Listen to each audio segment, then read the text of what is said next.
Uy! Nakapag-break ka na ba?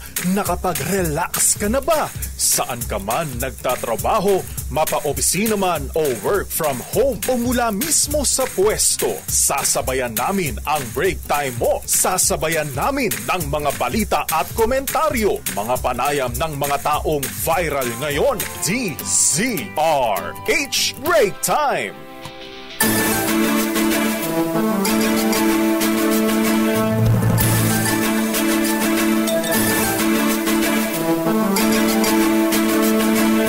Magandang hapon, Pilipinas. Ako po si Deo Macalma. Ako naman, Thea Petro Corpuz. At narito ang headlines ng ating mga balita ngayong araw ng Huwebes at 12 ng buwan ng Disyembre. Naku mga misis, bad news. Abay, singil sa tubig tataas sa January 2025. Ano ba ng pasalubong sa New Year ito? Ikatlong impeachment complaint laban kay Vice President Sara Duterte tuloy na sa susunod na linggo. Seguridad ni Vice President Inday Sara Duterte Carpio tiniyak ng AFP kahit kumuha siya ng serbisyo mula sa private security. Worst case scenario sa pagputok ng Canlaon Volcano pinaghahandaan na ng NDRRMC. Malawakang pagtulong sa mga Pinoy na may problema sa US immigration. Pinaghahanda na ng Philippine Embassy sa Amerika. Aba si President Donald Trump. Kakaiba ang President-elect Donald. Abay, inimbitan si Chinese President Xi Jinping sa kanyang inauguration sa January. Talaga iba. Serbisyo ng PhilHealth hindi maapektuhan kahit walang subsidiya sa 2025. Isa pang police colonel na sinasabing may alam sa war on drugs. Pinakontempt ng House Quad Committee. COMELEC Chairman Garcia hindi makikialam sa kaso ni Marikina Mayor Teodoro. Bakit? Pamamahagi ng ayuda tuloy kahit sa panahon ng kampanya. Aba, unfair sa mga hindi nakaupo, incumbent. At narito na nga ang ating mga balita, kasado na. Teka, tatlo patay matapos makuryente sa Zamboanga City. At abangan po bukas maibigan ang resulta ng survey, ang pre-election survey na isinagawa ng DZRH via face-to-face sa buong Pilipinas. Yan po ay survey sa mga kandidato sa pagka-senador. Abangan bukas sa Damdaming Bayan. At ito po ay independent survey dahil wala pong nag-sponsor o nangumisyon na kandidato o grupo. Ito po ay survey na isinagawa sarili ng Manila Broadcasting Company. At ito na misis ang sad news. Asahan daw ang dagdag singil sa tubig mula sa Manila Water at Maynilad sa National Capital Region sa first quarter ng 2025. Ayon sa Metropolitan Water Works and Sewerage System MWSS. Ba't sila nag-a-announce nito? Para sila spokesperson. Ayan. Ang price increase ay para sa pagsasaayos ng serbisyo ng mga water concessionaires. Sa Manila Water, tatas ng 7 pesos and 58 centavos ang singil sa bawat cubic meter. At sa Maynilad naman ay mas mataas, 8 pesos and 11 centavos per cubic meter. Ba't magkaiba? Sinabi ni MWSS Chief Regulator Patrick T. na mahalaga ang price increase para mapondohan ang mga infrastructure projects at maintenance activities ng dalawang water concessionaires. Samantala, kasado na ang ikatlong impeachment complaint laban kay Vice President Sara Duterte. Ayon kay ACT Teachers Party List Representative Franz Castro, tiyak na ang paghaharap ng ikatlong reklamo sa susunod na linggo. Sinabi ng kinatawan na ang panibagong impeachment complaint ay mula sa religious group na hindi muna pinangalanan. Kamakailan ay binanggit din ni House Secretary General Reginald Velasco na inaasahang ipa-file ng isang grupo ang ikatlong reklamo laban kay Vice President Sara Duterte. Samantala, target ng National Bureau of Investigation NBI nailabas sa January 2025 ang rekomendasyon kung kakasuhan o hindi si Vice President Sara Duterte Carpio kaugnay sa ginawang pagbabanta sa buhay ni Pangulong Ferdinand Marcos Jr., First Lady Lisa Araneta Marcos at House Speaker Ferdinand Martin Romualdez.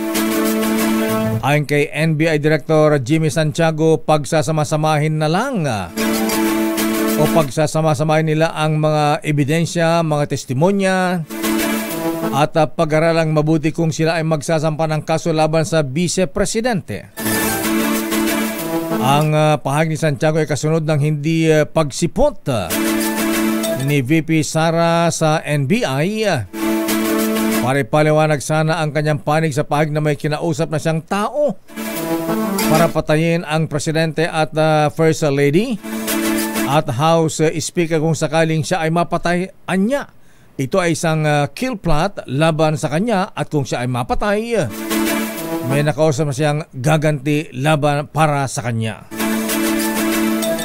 Samantala, tiniyak ng Sandatahang Lakas ng Pilipinas na hindi nito ilalagay sa kompromiso ang seguridad ni Vice President Sara Duterte.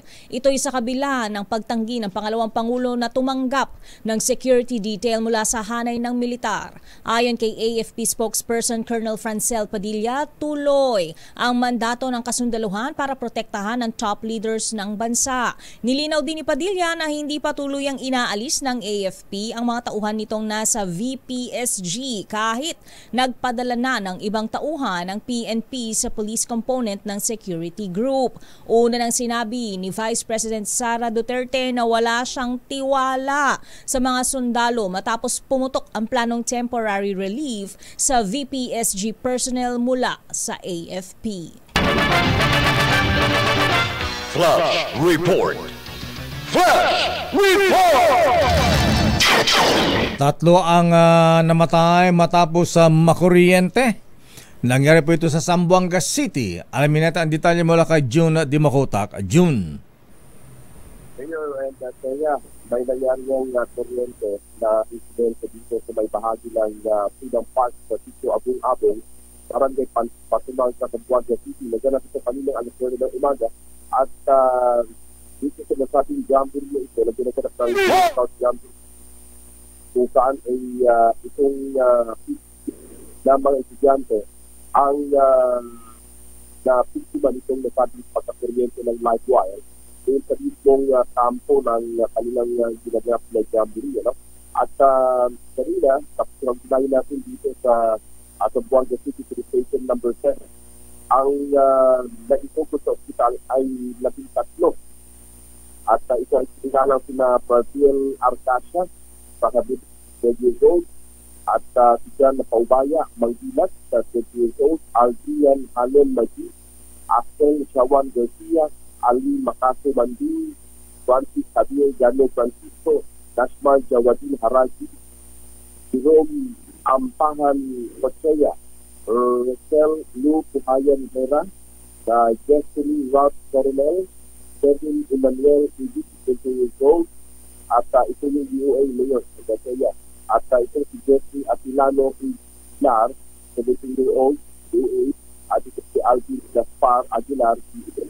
Ang nangyari kanina, habang may nakaayos ang selfie na pasapit yung kanilang hinahatid na gamit sa live wire at biglang sila ay nalita itong nabingkiba na ito. So far, nasa hospital ng mga ito at patuloy pang inaasot ang kanilang mga kalagayan. Yan ang ating flash report. Pero ito now, our Airways, una sa Pilipinas, una sa Pilipinas. Maraming salamat, June Dimakuta. Pinaghahanda na ng pamahalaan ang posibilidad na itaas sa Alert Level 4 ang sitwasyon sa Bulkang Canlaon sa Negros Island. Ayon kay OCD Assistant Secretary Rafi Alejandro, isinasayos na ang evacuation center sakaling palawakin pa ang danger zone sa paligid ng bulkan. Sakaling itaas sa Alert Level 4, tinatayang 10,000 katao ang tinatayang madadagdagan na ililikas ng pamahalaan. Sa ngayon, 54,000 katao na ang direktang apektado ng asphalt dahil nga sa pagsabog ng Bulkang Canlaon. Sa pulong sa Campo Aguinaldo, ipinaalala ni Alejandro sa mga LGUs ang pagbalangkas ng maayos na evacuation system. Dapat umanong naka-ready na ang family food packs at was facilities sa mga evacuation centers. Samantala, umabot na sa 7.733 milyong piso ang halaga ng humanitarian assistance na ipinagkaloob sa mga pamilya na apektado ng pagsabog ng Bulkang Canlaon noong Lunes sa Negros Occidental. Ito ay mula sa pinagsama-samang tulong mula sa Department of Social Welfare and Development, local government units at non-government organizations. Sa huling tala ng DSWD Western Visayas, nasa 4,763 pamilya sa Negros Occidental ang naapektuhan ng pinakahuling pagsabog ng bulkan. Kaugnay nito, tiniyak ng ahensya na patuloy ang kanilang ginagawang koordinasyon sa mga lokal na pamahalaan para sa walang patid na paghatid ng ayuda sa mga apektadong pamilya. Nagdagdag naman ng 5 evacuation center sa lungsod ng Canlaon, Negros Oriental. Dahil sa dumaraming bilang ng mga internally displaced persons. Kabilang dito ang Macario Española Memorial School, Jose Cardenas High School at Panubigan Elementary School. Batay sa report ng Caloocan City Police Station, nasa 863 na pamilya ang pansamantalang naninirahan ngayon sa mga evacuation centers. Ayon kay Edna Luo Masicampo, Canlaon City Information Officer, 5 barangay na nasa ilalim ng 6-kilometer permanent danger zone ang inilikas na nung pang-araw ng Miyerkules ng gabi. Samantala, umakyat pa sa higit 11,000 pamilya o katumbas ng 40,489 na individual ang apektado ng pagputok ng Bulkang Canlaon. Ayon sa NDRRMC, mula ito sa Western at Central Visayas. Sa kasalukuyan, higit 15,000 katao ang nasa mga evacuation center. Nagpaabot na ng higit 6 na milyong pisong halaga ng tulong ang iba't ibang ahensya ng pamahalaan sa mga naapektuhang pamilya. Babalikan natin ilang pang detalye ng ating mga balita. Mga kuya, mga ating mga misis, meron ba kayong kamag-anak na TNT sa Amerika? Ayan. Yung po mga Pinoy TNT at may problema sa US Immigration, tutulungan ng Philippine Embassy sa Amerika. Maganda yan. Serbisyo ng PhilHealth kahit sablay. Kahit palpak, hindi rin maapektuhan kahit walang subsidy na ibibigay sa taong 2025. Isa pang police colonel na sinasabing may alam sa war on drugs sa ilalim ng Duterte administration na pinakontempt ng House Quad Committee. At COMELEC Chairman Boy George Garcia, hindi raw makikialam sa kaso ni Marikina Mayor Marcy Chodoro na una nang dinisqualify ng COMELEC. Bakit siya ang chairman? At good news sa mga incumbent officials na tatakbo, lalo mga LGS, mga kongresista. Pahimigay ng ayuda kahit panahon ng kampanya. Papayagan, tuloy-tuloy daw po, mga kaibigan. Unfair naman sa mga hindi nasa gobyerno o nakaupo. Ang detalye na balitang yan sa ating pagbabalik sa ating palatuntunang Break Time. RH Break Time. Oras Ninong Cesar Lee birthday boy, Mr. Cesar Lee at Mr. Michael is my guy. Ninang Hermana Rosie Sarangaya, alas 4:26. Kundi Christmas card. Pero di bale, andito naman ako, di ba? Mas mahal mo ako kaysa sa Christmas card, di ba? Pero meron pa akong isang regalo sa'yo. Ibubulong ko sa'yo. Do you know that I love you very, very much? That I'll wake on Christmas morning and find my stockings filled with you.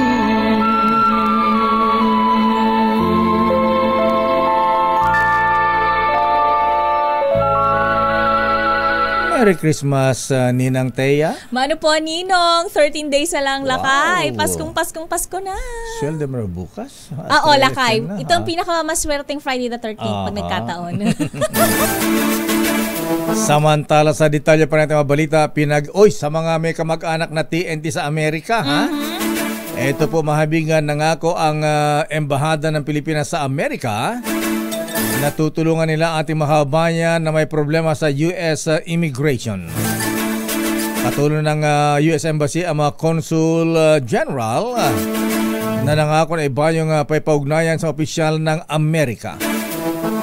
Sinabi ng Philippine Embassy sa Amerika na tuloy ang pagkakaloob ng consular services para sa Pinoy kahit anumpa ang status ng kanilang pananatili doon sa Amerika.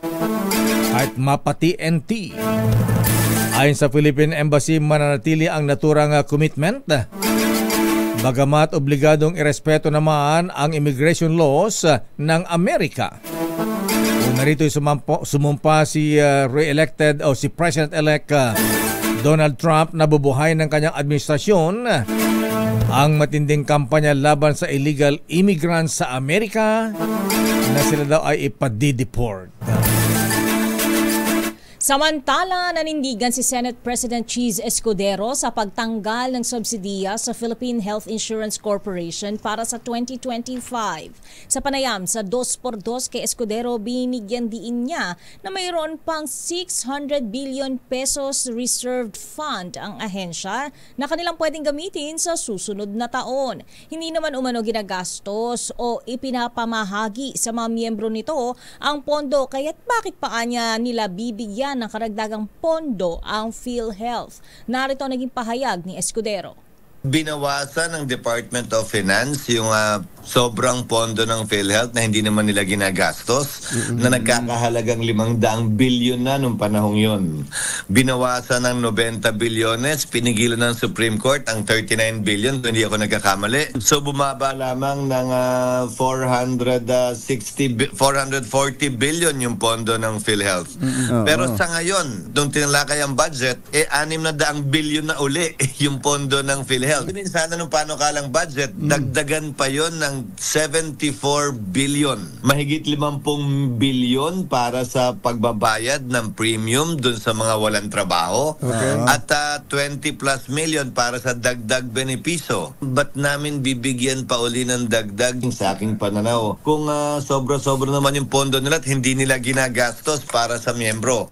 Dapat ay wala rin umanong maging epekto sa serbisyo ng ahensya dahil mayroon pa silang natitirang pondo na pwedeng gamitin sa 2025. Ikinalungkot naman ni Dr. Mingita Padilla ang naging desisyon sa nagawing zero ang budget ng PhilHealth. Sa programang Damdaming Bayan, sinabi ni Dr. Padilla na imbes ibigay ang hinihiling na budget ay tinanggalan pa nila ito.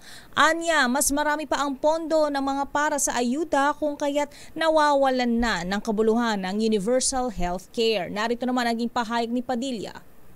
Ang tagal-tagal na, ako isa sa mga talang bumabati ko sa PhilHealth. Yung sinabi nyo, yung execom, yung mga ano nangyayari sa pondo, etc. etc. Pero Ang solusyon dyan, Leo, ay hindi tanggalan ng pondo yung mga mahihirap, yung mga senior, yung mga disabled, no? These people with disabilities. Ang solusyon mo doon ay tanggalin yung mga sindikato sa loob. Yun ang solusyon.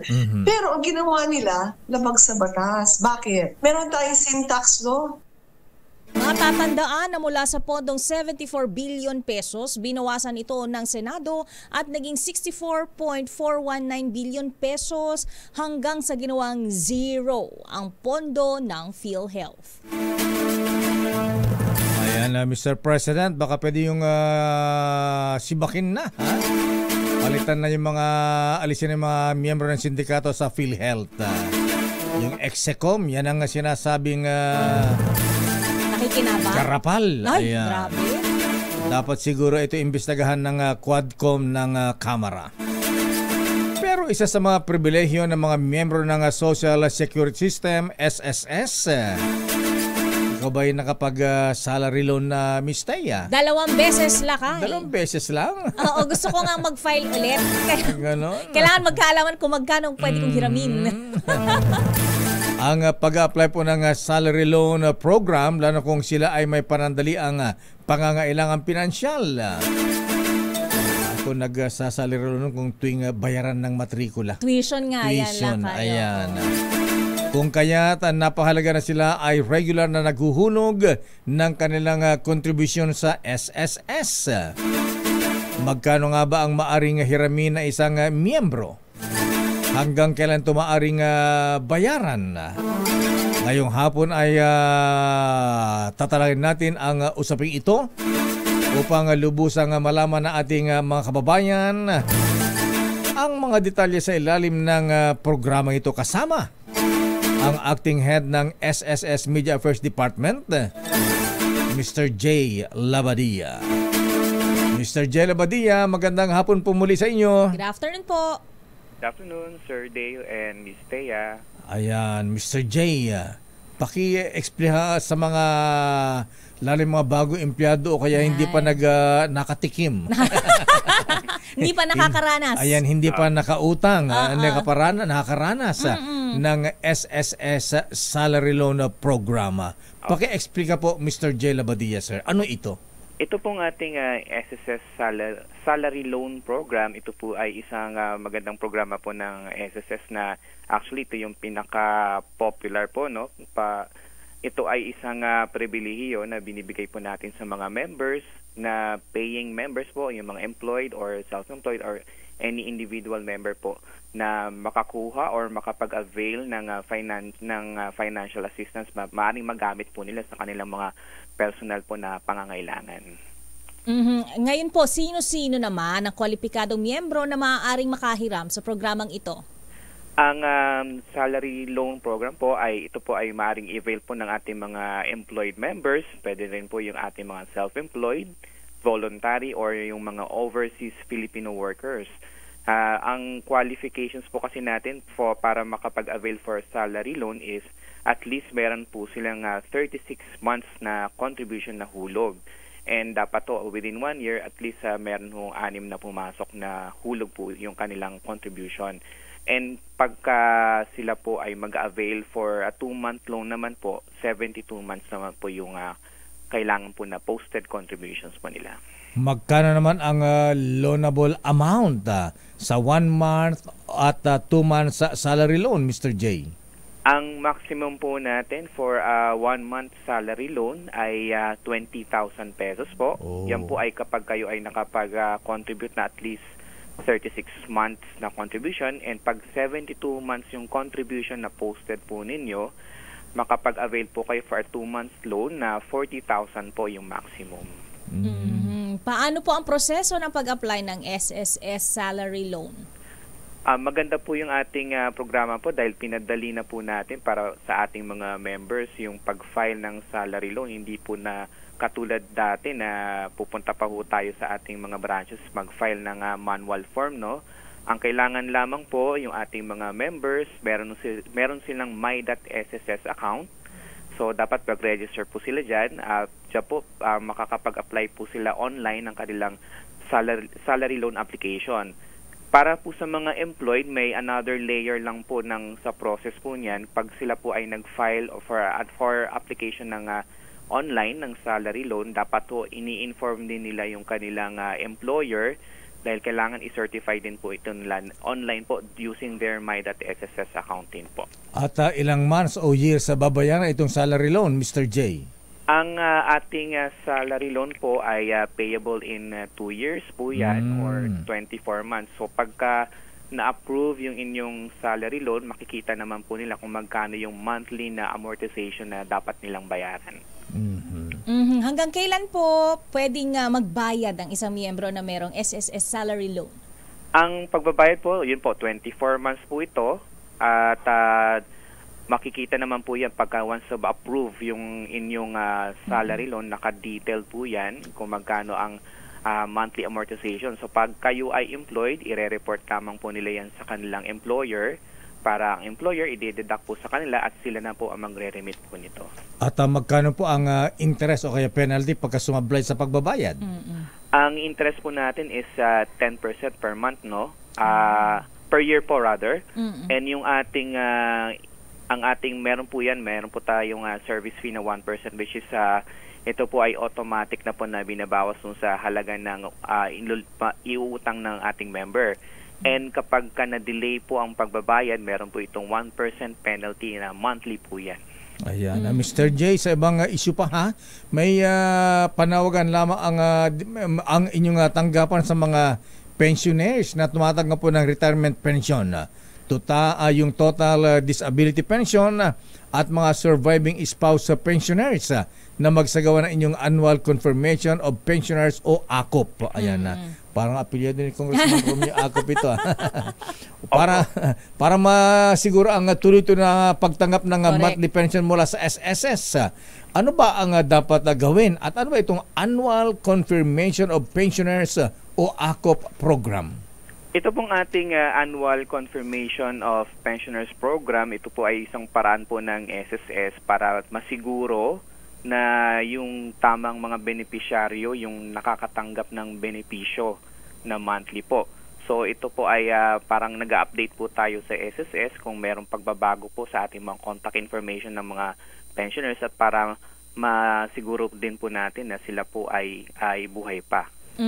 Sino-sino po ang saklaw at sakop ng ACOP program? Ang sakop po nito yung ating mga retiree pensioners na naninirahan sa Pilipinas pero ang dapat po ay edad ay 80 years old pataas lamang po. Kung pagka-retiree pensioners po, yun po yung regardless of the age basta naninirahan abroad po. Yan required po sila na comply sa ACOP. Pati na rin ho yung ating mga total disability pensioners, yung death or survivor pensioners, and pati na rin ho yung ating mga dependent children na sa ilalim po ng guardianship. Ayan. O nga pala yung mga nasa Amerika, Mr. J, na SSS members, pwede pa rin silang maka-avail nito? Opo, since sila po ay residing abroad, required po sila na mag-comply. Maaari naman ho sila kasi mag-comply, pwede magpadala ng kanilang, mag-email po sa amin ng kanilang compliance. Ayan. Kailan dapat mag-comply sa ACOP program ang isang pensioner, Mr. J?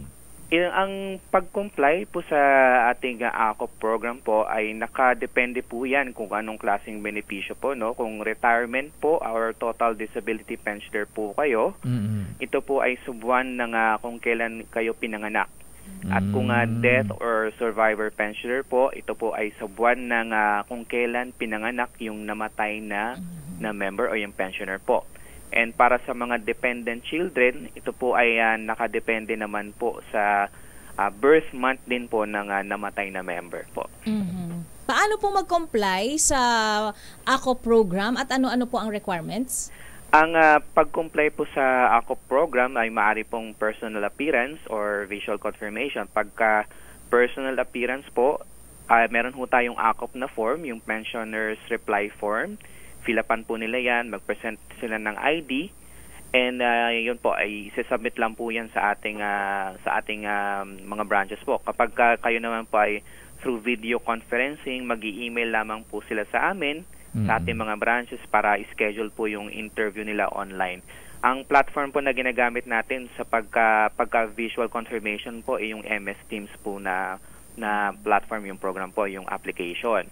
So kung personal appearance naman po, ayun po, ang ating mga forms, yung AKOP na pensioner supply form, photocopy ng IDs, and dapat to pagka meron din pagka visual confirmation, meron ho silang chest level na photo na ang background po pwedeng yung TV na may news and makita po na yung current na date po yan.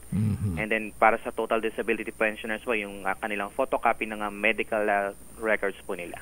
Pwede pala mag-request ng home visit, Jay, ayan, para sa mga pensioners na hindi makapunta sa SSS, yung nasa ospital at maski nakulong sa city jail, pwedeng request ng tinatawag na home visit?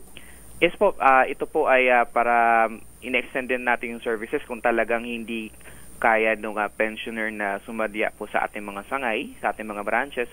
Pwede po silang magpadala ng kanilang request through their authorized representative para ma-schedule kung kailan po sila pupuntahan ng ating mga empleyado para to confirm their compliance po doon sa ating AKOP program. Ano po mangyayari kapag sa pensyon kung hindi po mag-comply ang isang pensioner sa kanyang nakatakdang schedule? Ang maaaring mangyari po pagka hindi po nakapag-comply ang ating pensioners doon sa kung kailan yung schedule, ay maaaring mahinto po yung kanilang pagtanggap ng pension or masuspend po ito. So para lang ma-resume dapat to, mag-comply po sila para matanggap po muli nila yung kanilang monthly pension. Okay, Mr. J. Labadia, may mensahe po kayo sa ating mga SSS members kaugnay sa isyu ng salary loan at itong AKOP program. Opo, para po sa ating mga members, meron ho tayong yung program po natin, yung salary loan program. Kung meron ho kayong pangailangang financial, basta ma-meet nyo lang po yung ating mga qualifying conditions, maaari ho kayong mag-apply online through the My.SSS account po nila. And ang importante rin po, may yung inyong bank account dahil i-credit na po natin yung loan proceeds. Yung po ay i-enroll nila doon sa kanilang My.SSS account. And then, yung sa ating mga pensioners, lalo na kung ang birth month po nila ay ngayong buwan po ng December, yung mga naninirahan sa abroad and kung residing in the Philippines na 8 years old above, dapat to kayo ay mag-comply para hindi po ma-suspend yung pagtanggap po ng inyong monthly pension. Sir Jay, maraming salamat. Magandang hapon at Merry Christmas. Thank you and Merry Christmas din po. Mga kaibigan, na Mr. Jay Labadia, ang head ng SSS Media Affairs Department. At sa ating mga reports, unahin natin ang report mula sa Malacanang. Aba, ang Pangulong Marcos may order. Ayan, kala ko may order, ang order ng Presidente, ibigyan na kaagad ang 13-month pay at bonus. Iniutos ng Pangulo sa kakulang ahensya na patindihin ang pag-abol sa mga pasaway na POGO. RS-14, dapat yung mga LGUs o yung mga local police na mahulian na may POGO sa kanilang area of jurisdiction. Ayan. Dapat may penalty. Tama. Ayan, sanction. Correct. RS-14, Let Narciso, please come in. Miss Let. Lakay ni Stea, inatasan ni Pangulong Ferdinand Marcos Jr. ang mga law enforcement at anti-corruption agencies na tutukan ang Philippine offshore gaming operators na hindi titigil ng operasyon. Ang direktiba ay ibinigay ng Pangulo sa ginanap na Second Joint National Peace and Order Council, Regional Peace and Order Councils meeting sa Campo Crame kanina. Nais ni Pangulong Marcos na paigtingin ng Philippine Anti-Organized Crime Commission, Philippine National Police at ng Criminal Investigation and Detection Group ang kanilang operasyon laban sa mga POGO na patuloy na nag-ooperate sa kabila ng ban. Hiniling rin ito sa mga lokal na opisyal na makipagtulungan sa Department of Interior and Local Government sa paghahabol sa mga POGO sa kanilang nasasakupan. Iginiit ng Pangulo na may kakayanan ng LGUs na matukoy ang kahina-hinalang iligal na mga aktibidad sa kanilang lugar, lalo na ang POGO. Napag-alamang hanggang nitong November 29 ay nasa 53,700 na ang nakanselang offshore gaming employment licenses, habang 18 IGLs ang kusang nagkansela ng mga lisensya at 27 IGLs pa ang nasa proseso na ng paghinto ng operasyon. Ito si Narciso para sa DZRH. Una sa Pilipinas, una sa Pilipino. Maraming salamat, Miss Let. At talagang malalaman ng mga LGs kung magtatrabaho sila dahil sila ang nagbibigyan ng business permit at pwede silang mag-inspection kung kinakailangan. Tama! At si Pangulong BBM nagbaba ng direktiba sa security sector patungkol sa West Philippine Sea at Pogo. Idetali mo ang balitang yan, RH52, Edniel Parrosa. Edniel.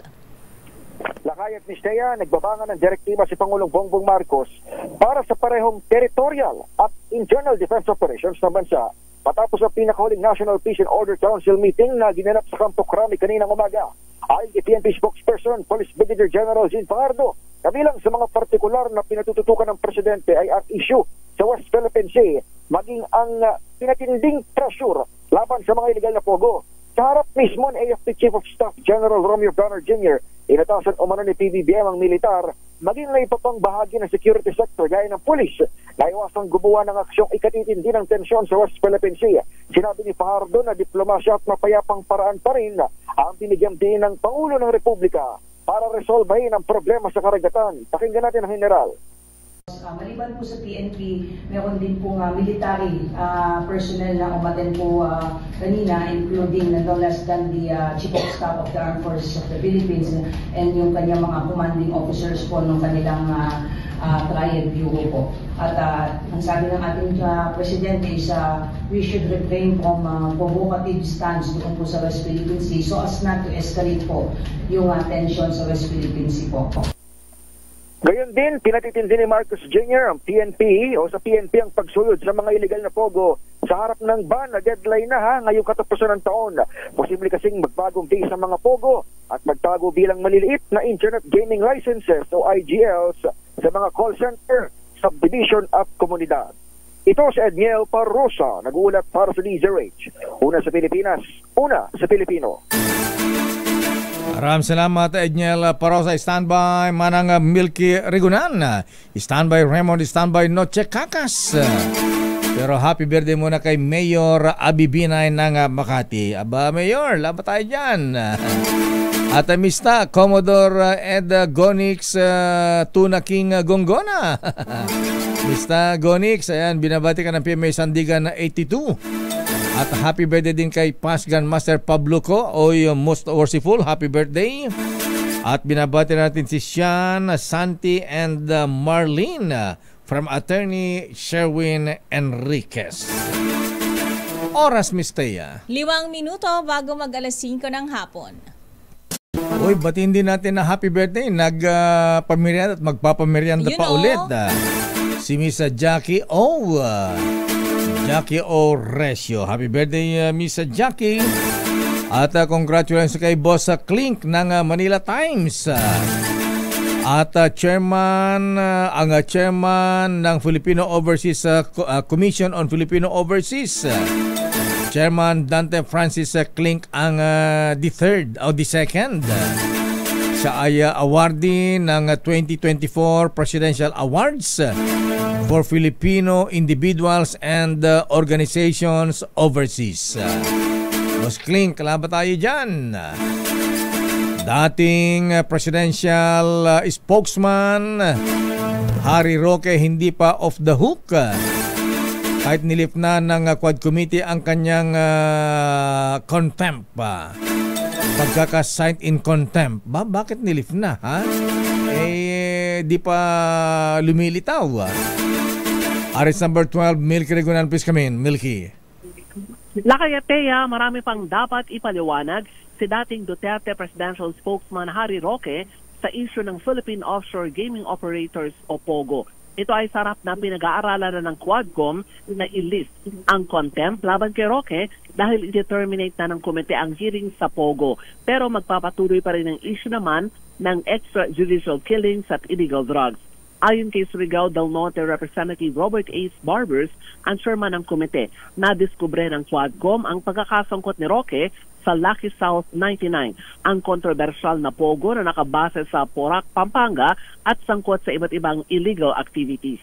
Sabi ni Barber, si Roque ang legal counsel ng Lucky South 99 at nang isa sa meeting ni na PAGCOR Chairman Alejandro Tenco at Sandra Ong. isa sa mga pangunahing personalidad sa isyu ng Pogo. Kahina-hinala din ang paglobo ng kita ni Roque mula 2016 at 2018 hanggang umabot na ito sa 125 million pesos noong 2018 hanggang sa kasalukuyan.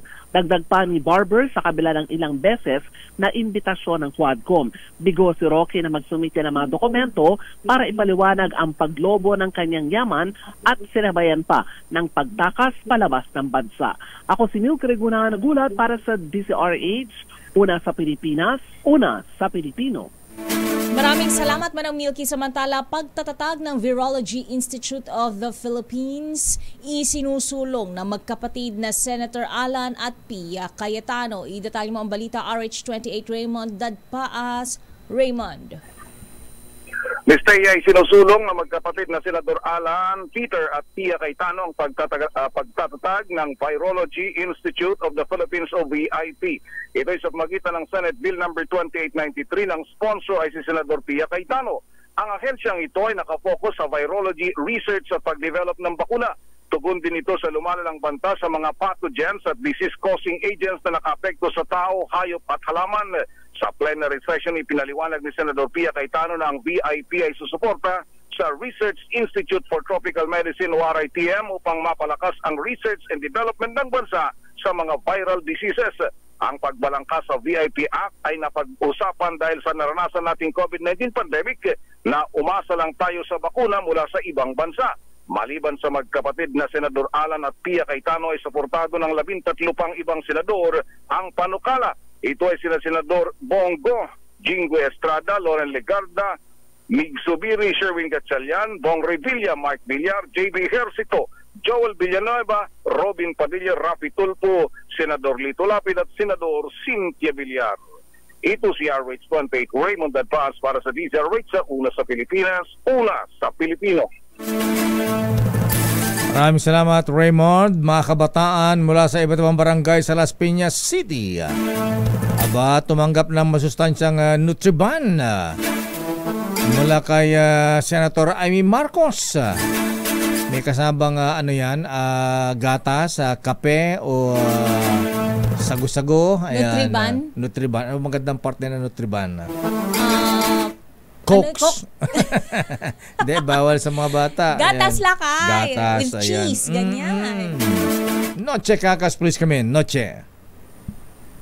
Lakay at Ms. Teya, pinangunahan ni Senator Amy Marcos ang pamimigay ng Nutriban, laruan at iba pa sa mga bata kasabay ng Sumbarangay dito sa isang Coliseum sa Barangay Talundo sa lungsod ng Las Piñas.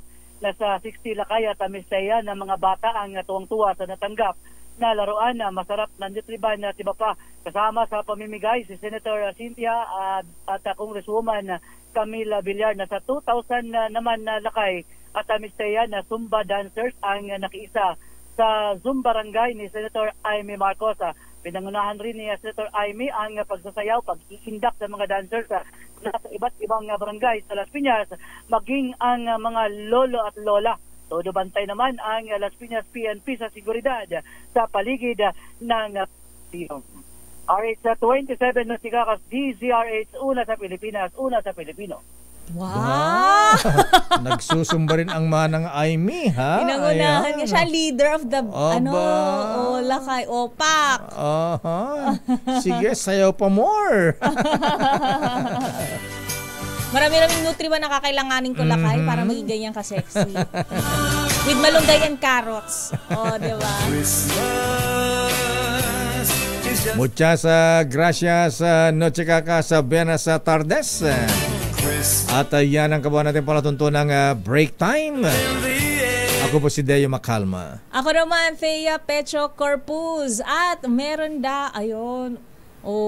binati ko na si Mayor Abibina. Siya nagpapahabol yan kanina pa. Done na, finish. Pati si Jackie, ulitin na rin natin. Lakay, nagpaparamdam. Ulitin yung merienda. Ayun. Mga balansyadong balita. Susunod na Chairman of the Board, Henry Uri. Minus Miss Karen Oyong. Nagdududa na ako. Mukhang na-recruit na ng Chinese Embassy, ha? Baka maging spy na ito ng PLA, ha? People's Liberation Army, ha? Ayan, kailangan, Henry, pagbalik ni Miss Kay, ha? Dalhin sa ISAP yan, ipa-debrief. Bye-bye, Merry Christmas, ingat-ingat. Oras ganap ng alas 5:04.